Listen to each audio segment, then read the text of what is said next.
welcome to the next podcast in the series for FITV, exclusively from FITV, I think. Are we the only podcast running in the Falklands? I think so. We've got that exclusivity, which is great. Okay. I like it. Good stuff. I'm Paula. I'm Oliver. And I'm Katharyn. And I love audio because you can just point at people and make just gestures across your throat when you want them Paula's to stop. Death stare. Yeah. Anyway, listener, if you're listening to this and you're watching FITV, you want to be looking at week number 509. Oh gosh, somebody's alarm's going off outside. 509, and listen, I'm not gonna lie to you, listener. This week is probably not our best programme. It's fantastic, but it's probably not the best we've ever done. We've had a few issues, a couple of news stories that we were going to follow up and failed to materialise near the beginning of the week, so that's a shame. But anyway, tune in and have a look. We've got some good stuff in there anyway. The big positive, I remember to smile on the sofa this week. Did you? I think so. I put the sign up with Gerard Butler on. Yeah, I noticed my name was written on there this week, telling me to smile, and I think I did. So hopefully I don't look as moody as I did last time. Absolutely. Got to look a little bit far. Anyway, it occurs to me that we need to do a little bit of a plug for some free stuff, I feel. Oh, yes. So when we had Katie working for us, Katie got some free stuff by mentioning stuff. Oh, wow. Really? Okay. So I think we will too, but we'll come back to that in a minute, listener. PS5. So it's been quite a tricky old week then. So Tuesday, this was going to be quite a big story, wasn't it? It was. So FIFCA, the Fishing Companies Association, they were doing a beach clean down at York Bay because a lot of rubbish is obviously washed up and there's a lot of fishing debris down there. Yeah, so this has not been open for 38 years. No, it has not been open for 38 years. So they were going to go down, do a beach clean. Me and Hannah went along, all quite happy to film, have a nice morning on the beach, film some rubbish being collected. It was going to be great. Got out of the car, started walking, nice and sunny weather. And then it starts to rain a bit, and we're sort of thinking, it's coming down a little bit, but it's fine. We can still film on phones. It won't be too bad. We walk about another 10 minutes, and it starts hailing. So we think, actually, we don't want to be filming in this and get all of the camera kit wet.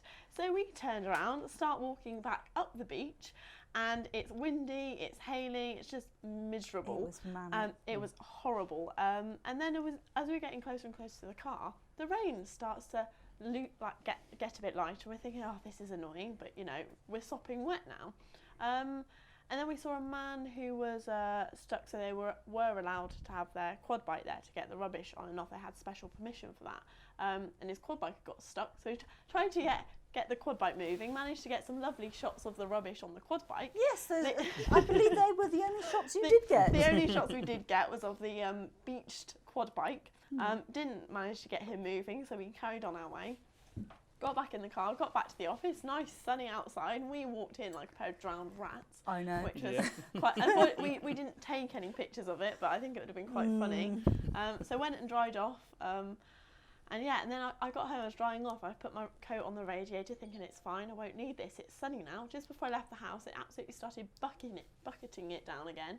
So I had to put my wet coat back on to come back into the office, which wasn't nice. There were some amazing pictures of clouds stuck on Facebook where you got this blue sky and then all of a sudden this dark doom and gloom. It was. I was watching it from our house and saw this cloud going across. I was thinking, we're not going back down to that beach today. No. But I mean, fair play to FIFCA for carrying on, and they cleared, They cleared quite a bit of rubbish. 18 cubic meters. Yes, quite a few loads, and I think they're going to keep going back and checking and doing some more. I told them this morning, I said that they could do it when the weather's better. Excellent. But excellent. It's the weather down here in the Falklands, I tell you.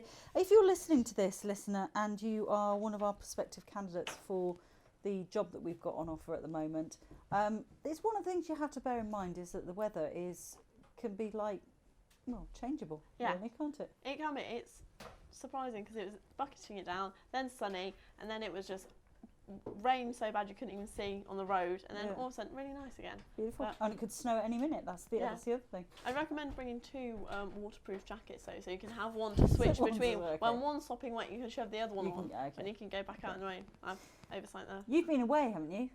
Ollie? No, that was last week, wasn't That it? was last week. Yeah, I was in Darwin. It does feel like a short time away, but yeah. What was the weather like in Darwin? Yeah, always gorgeous, sunny. It was just enjoying myself. It was quite good going on trips everywhere. It was nice. But you are right. You do get all seasons in the space of 15 minutes. Yeah. Always best to keep a rain cover and a snow jacket in your car, even in the middle of summer. Yep. So that was that. I can't even. Do you know what? It's so long ago now. I can't even remember what the stories were that we were going to do that just fell through. So we'll just move on from there, I think. But I can't remember what they were. Anyway, it's Friday. No, it's not. It's Thursday, the 26th of November, 2020. Obviously, a lot of people in lockdown in the UK, which I'm very sorry about. But just listen, just order yourself a ukulele online, go to the Southern Ukulele store, order a ukulele, they'll send it to you, or get some wool and knit. How's your knitting coming along? It's all right. I bought some more wool the other day, really nice yellowy mustard colour. Oh, nice. And I managed to cast on with it, but I've not done any more knitting because I ran out of time, and then I've been really busy. So You should bring it here. I'll bring it into the office and do some knitting. I have been told that there was a lady at the Attorney General's chambers who used to bring her crochet in. Oh, really? Yeah, and it's sitting on her desk, and every time there was a moment when she was waiting for something or whatever, she'd just do a few lines of crochet. That'd be a good idea, actually. When Premiere crashes and I'm getting stressed because my computer won't work, I'll just sit and knit away the Is anger. that not? We just talked about that. Hannah is not with us at the moment. She's just left the room again.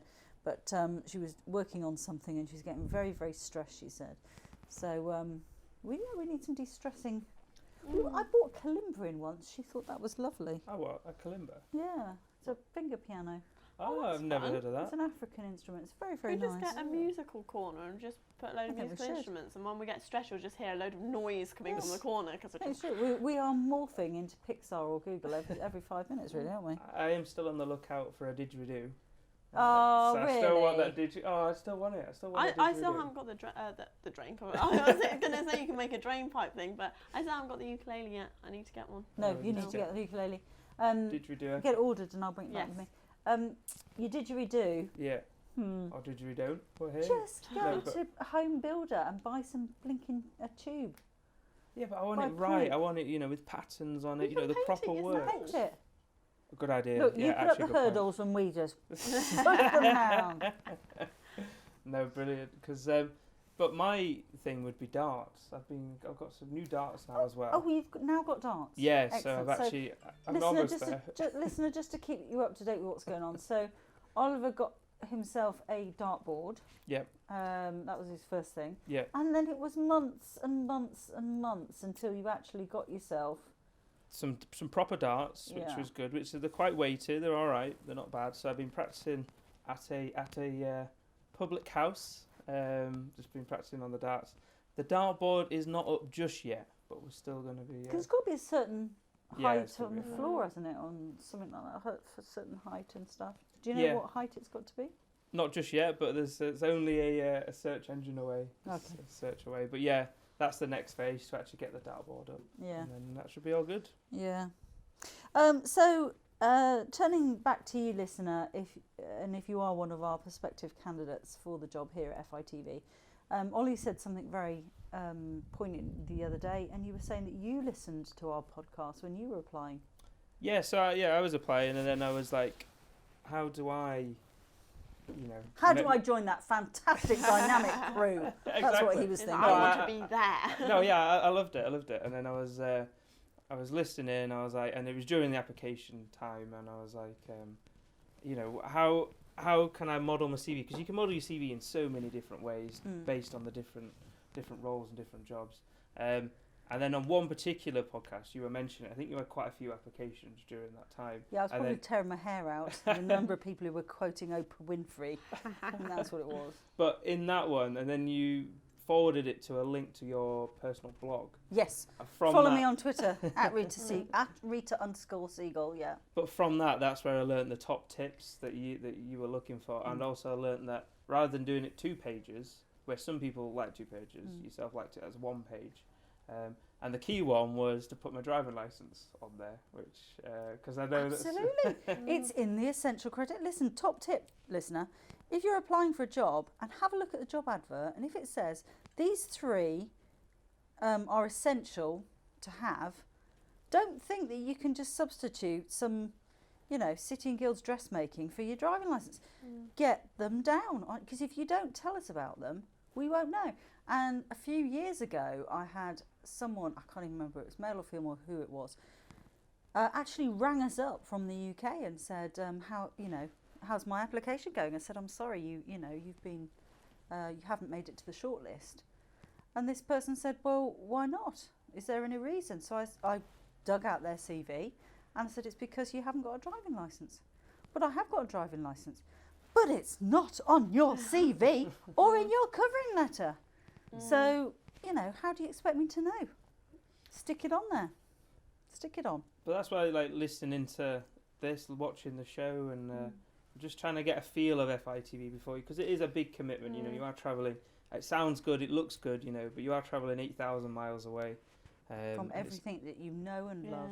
And then you always have to change your mindset. And obviously you can't get butterscotch Angel Delight for love nor money at the moment. Still Yorkshire tea here. You can get weetos, so that's all right. Weetos, are you? That's the main thing I was worried about before I came down here. I sort of like, I'll apply for the job, and then I got the job. I was like, oh my goodness, what if they don't have weetos in the Falklands? So honestly, I'm not even a word of a lie. I was Googling, trying to find out if they sold weetos in the Falklands. I was that concerned about it. I got here and they do, so it's all fine and dandy. Well, that's very interesting. That's the first thing you Googled when you found out you got the job. What was the first thing you Googled when you got the job? I mean, you could probably guess what it was. But is there Yorkshire tea in the Falklands?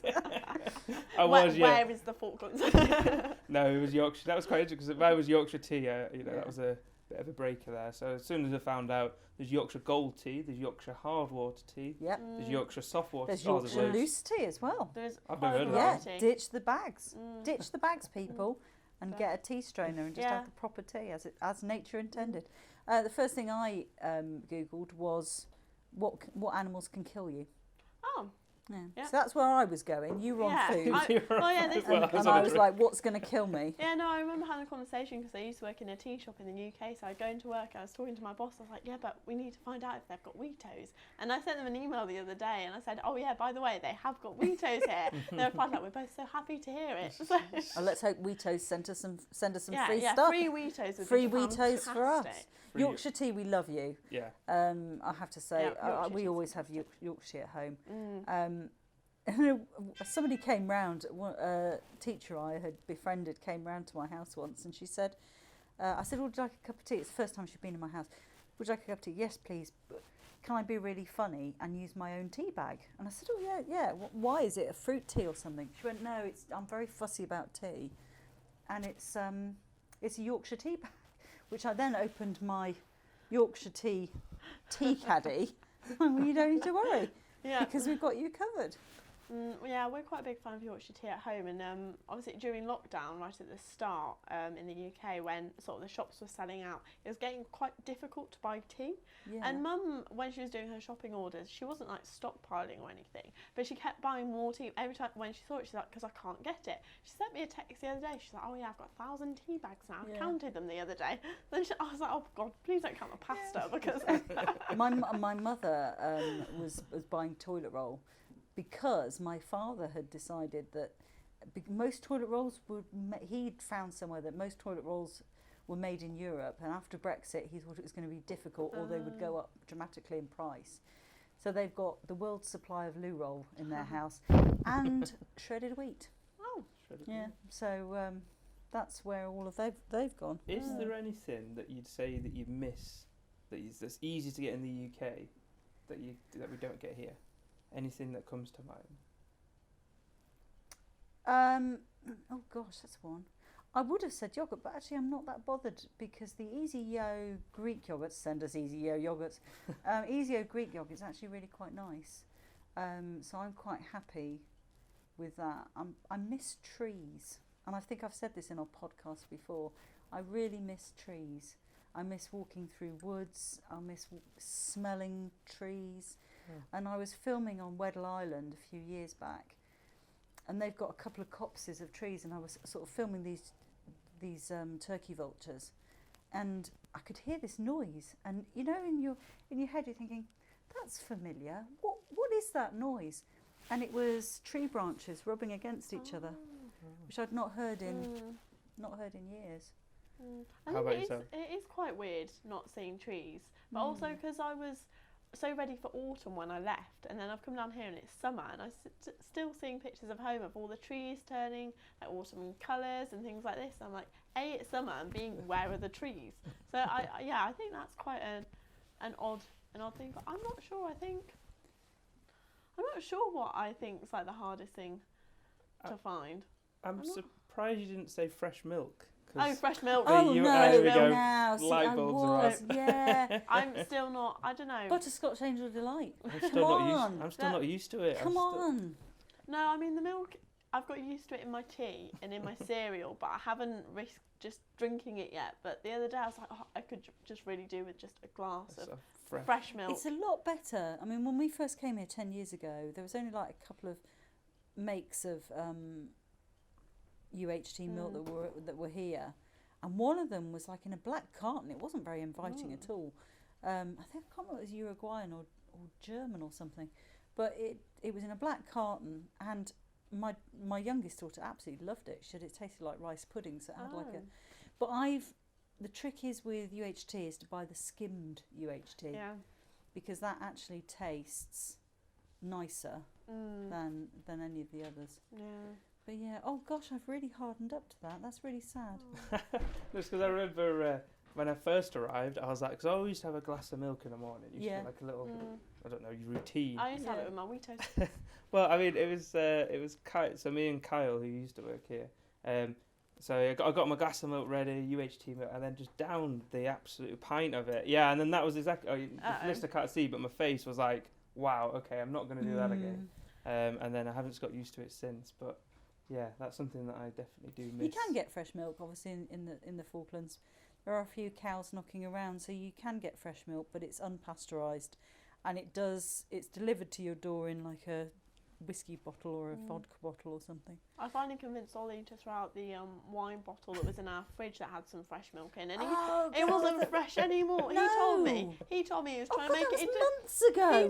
This was ages ago. He told me he was trying to turn it into cheese, and I was like, that's not how you make cheese. So I made him take it to the tip, and we threw it out at the tip. There's a very funny story of a local guy called Jay, and who had a visitor come down, and Jay's quite a surfer, so he was surfing at Surf Bay, and he'd always take a flask of coffee with him, or a flask of tea, and he'd pour it out, and he had fresh milk that was delivered in Malibu bottles. Oh, right. So he would have his coffee, and he would put some of the milk in from this Malibu bottle. Anyway, when he left, this visitor had bought him a bottle of Malibu and said, "Oh, I know you like it in your coffee." So no, it wasn't. It was fresh milk. But anyway. Yeah, back to the drawing board and making cheese. I mean, I tried it. No harm in trying. Butter. We used to do that with the infant children in the school I used to work in the UK. Used to just get some whole milk, which there's still got the cream on top, and you put it in a jam jar and you shake it, so you get every single member of the class to shake it in the bottle. Have you done it as well? No, I'm not, but... And then you get butter from it. Oh. No, I don't think we should trust Ollie with making food items. No, I don't think we should. I mean, the other day, the listener needs to hear this, just because I came into the office and I told everybody down the Stanley services when I saw them. So we were making a cake for Steve because it was his birthday, and I knew this was coming. Ollie said he'd not baked a cake before, so we were trying to all teach Ollie how to bake a cake. Ended up. And he gets out the scales, and Paula says, right, okay, 8 ounces of flour, and so he says, oh, okay, picks up the flour, starts to pour it onto the scales, and I'm going, wait, Ollie, what are you doing? And he's like, I'm just going to pour it onto the scales. He was planning to pour it onto the scales without a bowl. He didn't think... one of those my hand was slipping, that was it, and then I was about to get the bowl, and he was like, wait, what's the problem? And we're like, Ollie, that will go everywhere. And he's like, what? I need a bowl for this? But food items have come on, and when I first arrived here, there was the chief medical officer was Dr. Diggle, and he was leaving, and he said they were asking him, and he said, when he arrived, which was 20 years ago, previous to that, he said there were only 2 types of cheese in the West store, and that was orange cheese and yellow cheese. Oh, wow. So things have moved on dramatically, but there are times, listener, when you can go into the shop and you can buy frozen frog's legs and you can buy jars of pickles and whatnot, but you can't get butterscotch Angel Delight for love nor money. You can get black pumpkins though. Have you seen them? Oh yeah, they're right. Yeah, they make a good soup. But anyway, but on a positive though, I now half know how to weigh flour, which is good. You know, so I might need some assistance next time. And yeah, half know how to make a cake, which ended up okay, I think. But that was a... So let's move on, because there's some controversy in the Falkland Islands at the moment, which is your feelings towards Boot Hill. Oh, okay. Katharyn, you might need to be in the middle between me and Paula here. Right. A fight might ensue. Oh, okay. Yeah. I'm sat in the wrong place over here. So on your way from Stanley to MPA, there is a monstrosity at the side of the road, which is a load of shoes on spikes. And it just looks hideous. It's awful. It's the most ridiculous thing. It does look a bit like a graveyard. It does, doesn't it? It's like people have died. Do you know, we can wind up the visitors from certain areas of the world when they come and say, you know, that's where it's probably growing them. Yeah. So listener, if you're not aware what we're talking about, of course, the epic, the great Boot Hill. And Boot Hill is a place where when you're about to leave the Falklands, the tradition is you leave 1 boot there if you're planning to come back, or 2 boots if you're never going to return again. I mean, look, go to Rome, go to Trevi Fountain and chuck a coin in there. That's proper. I'm coming back again if I put a coin in the fountain. Stick in a boot. I'd be a bit... What do you do with the other one, though? If you only put 1 down, then you can't walk around just with 1... Exactly. This is what I don't understand. If you go somewhere and then you just see a shoe just randomly on the floor... Now you know where the other one is. It's at Boot Hill in the Falklands. Exactly, yeah, that's where you can find them. Once I was walking around, it was raining and there was just a random shoe in a puddle. I was like, how somebody just walked off and left that other shoe behind? It could be a Boot Hill, but I think it's amazing going to it and seeing all these people with their family names there that used to be in the Falklands that are no longer there. And there's loads of varieties of boots. There was obviously wellies. There was trainers, really nice Nike Mercials. There were. I want some new trainers. There were some high heels there, and there was a lot of variety of different shoes, and it just showed a different, like, because obviously it was their work shoes at the top. Look at my face. Am I convinced? No, trying my best here, but I think we've got a split decision. But listener, what is your feelings towards Boot Hill? If you're engage with us, listener. Put your thoughts on a postcard and send them to us at FITV. But the piece is on this week because one of the deminers is leaving and decided to put his boot on top of Boot Hill. Yeah. But yeah, do get in contact to see which side of the fence you're on. So talking of deminers, we all went to the Trough on Saturday night, didn't we? The Trough is quite a legendary place here in the Falkland Islands. There's occasionally they put a show on. It was originally, I think it was the Fighting Pig Band that and Pete King, who's one of the drummers, started it off. So it's a late night venue. It's a bring your own booze venue, really, just to hear live music every so often. But they'd rented it out. It was a good night. It was really fun. I stayed there till gone midnight. Oh, Paula, big night for you. Yeah. When I said to my daughter said, "Where have you been?" I went, "I've been to the Trough." No. Yeah. There was me. Yeah. No, it was a good night. It's good to see some live music and drink a bit of water. Isn't it? Yeah. Isn't it? See, there was a place down... Drink a bit of water, did you just say? Yeah, he was on water. Oh, yes, Olly, yes. No, there was a venue down here called Bittersweet, and they used to have like an open mic night on a Friday.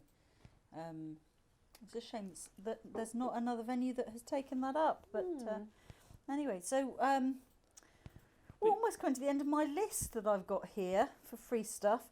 I'll tell you what we will need, because we all like a bit of stationery. You got a brand new pen.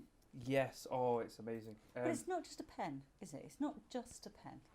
It's a historical, epic. It's from the Jellum shipwreck. Yeah. Which is a shipwreck more than 100 years ago, I believe, was it? I think so, yeah. Yeah, it's basically made from that, and it's a nice little fountain pen. Yeah, it's beautiful. There's a couple of guys who will make pens from some of the shipwrecks, and you can choose your shipwreck, can't you? Yeah. There's quite a few there, and it was an absolute bargain. It was the 30 quid. It was quite good, and I just decided, you know, them times where you feel that you've worked quite hard, and you just want to reward yourself a bit. And I was like, okay, well, I've always wanted a fountain pen. Let's get a nice. The Jellum was in nice fairly one. good nick. Until I took all the wood for pens. No, and about 10 years ago, then there was a massive storm. I think it's just before we arrived, and it destroyed half of the ship. Oh. And then there was another massive storm a few years back, which destroyed it even more. So there was some wood floating in the water. I think they cordoned it off in the end because the wood was floating out into the sea. You know, could cause damage to ships and stuff.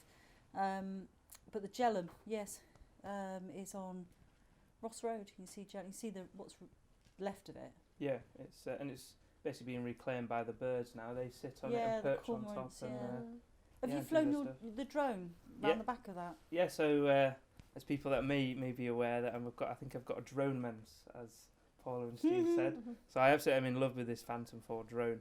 That could be a plug for free kit. Get I'm actually in love with it. So we could do with the one that can do 40 knot winds. That's what the we want, Mavic Pro. That's the one. DJI, if you're listening in. But yeah, I used that and I flew around the Jellum, and you get some really nice shots. Yeah. And the best thing is as well, the water's so clear, so you can see.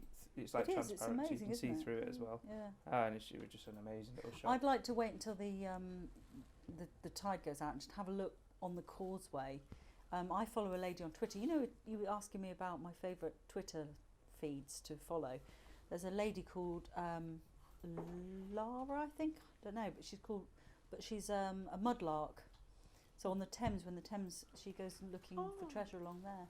Oh, wow. So I think that's what. Cause I was talking to Richard Copwell, and he said, if there's going to be dropped coins anywhere, it'll be along that causeway, going to the Jellum or any of the other wrecks that are in Stanley that you can see. Can we do an FITV treasure hunt? Just go out looking for some treasure one weekend. I think we should. Yeah. I mean, the amount of shipwrecks that are around the Falkland Islands, and there's over 200 of them.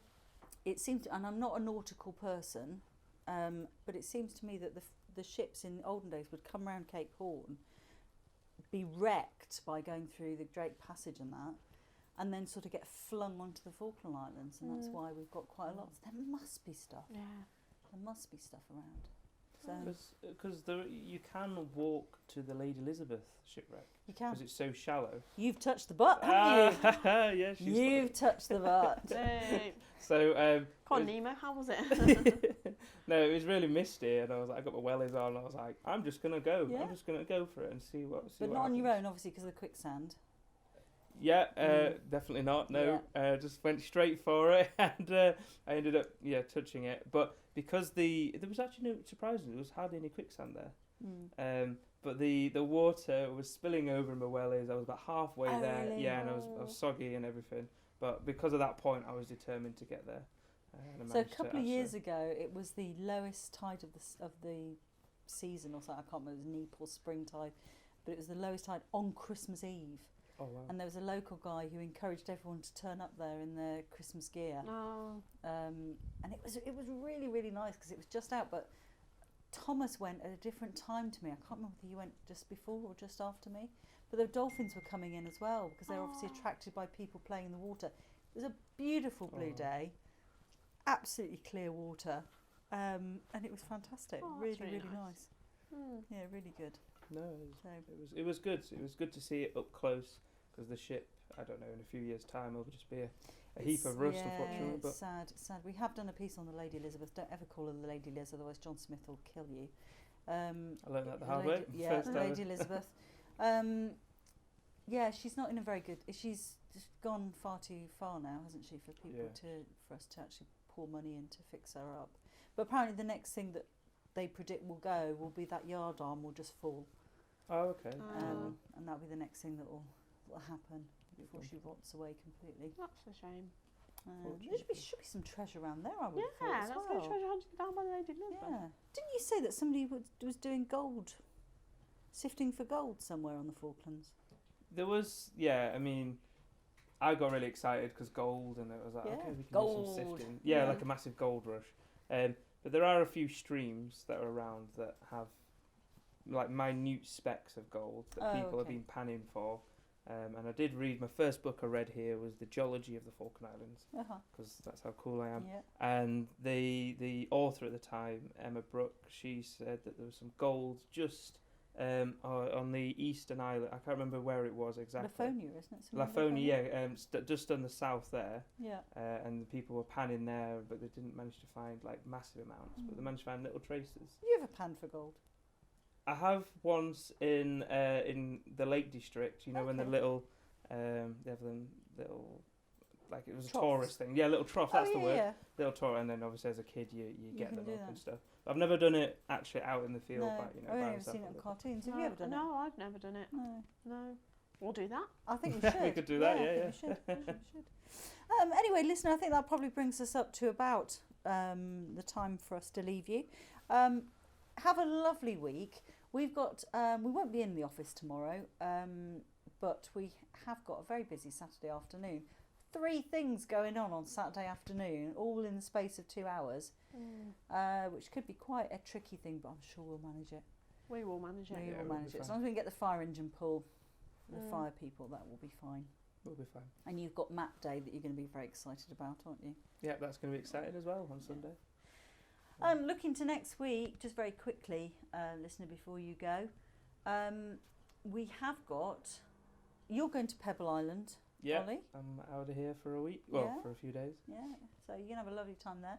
The Scouts coffee evening is on Tuesday the 1st of December in the evening, which is a fantastic opportunity to buy some bric-a-brac.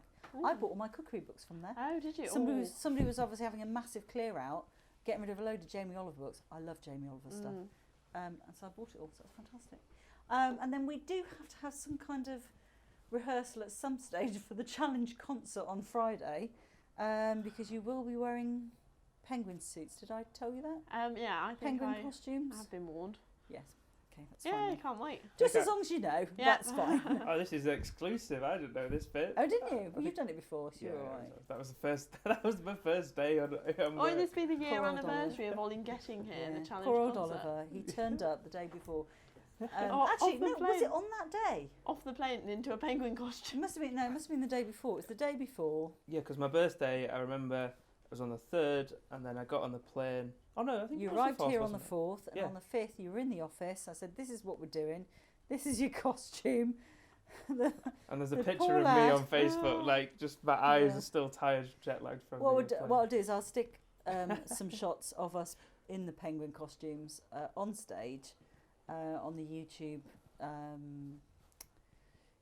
podcast version, so you can have a look. Pop over to YouTube and have a look at that. But other than that, and another busy weekend, we reclaim the beach and a flea market. Oh yes, another beach clean. Hopefully it's not raining for that one. No. Fingers crossed for good weather, please. Anyway, if you want to follow along, that's week 509 for Falklands in Focus. Go to fitv.co.fk, click our channel. You pay £6 for a month or £60 for the year, and that gives you access to everything that's up there, all our programmes. So you can have a little binge watch there. Forget binge watching The Crown. Go and binge watch FITV. And we'll see you next week. See ya. Bye.